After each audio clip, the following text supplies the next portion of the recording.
video, I'm going to describe the supporting ongoing changes in thinking practice in the context of the Megafires, rare occurrences, or the new normal data puzzle. So the goal of this practice is for students to have an opportunity to test their current understandings, their initial prediction for an investigative question against authentic data.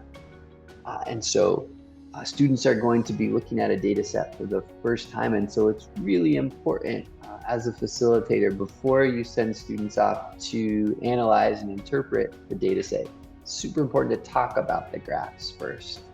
Talk about the axes, the title. Depending on the graph that you're looking at, it might be helpful to identify extremes or define what the different colors might represent in the graph. So talk about the graphs as a whole class. Once you've had those discussions, send students away to work individually or in pairs to analyze the data set.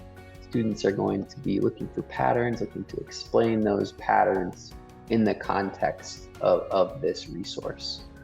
And then we encourage you to utilize any other data analysis strategies that you might have already embedded in your classroom instruction. For many of the pilot teachers we work with, they utilize the whiz-wim strategy, what I see, what it means to help students identify and explain patterns. But that's up to you.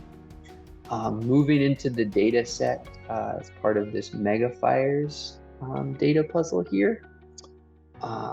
Again, students made an initial prediction for the investigative question. How and why have the number of megafires changed over time? And so this graph here, this bar graph, shows changes in the number of megafires over time. So the contiguous United States, this excludes Alaska and Hawaii. We're just talking about the lower 48 states.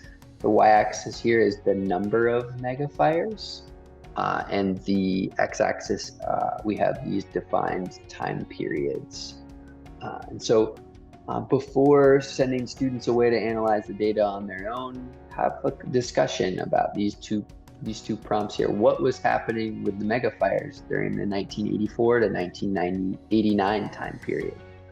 What was happening with megafires during the 2010 to 2019 time period? So having students describe different points, or in this case, bars on the graph, is a helpful strategy for helping students become familiar with a new data set.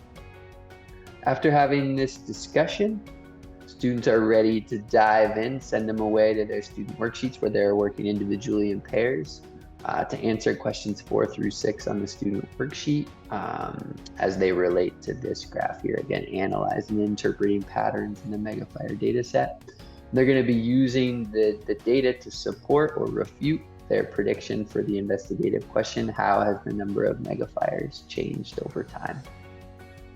After students have had an opportunity to kind of revise their initial prediction, it's time to move into the fourth practice here, constructing evidence-based explanations, where they'll take everything and put all the pieces together, from the interactive reading, the puzzle plot text, to the data analysis piece, and be tasked with putting everything together to construct an explanatory model for this investigative question here.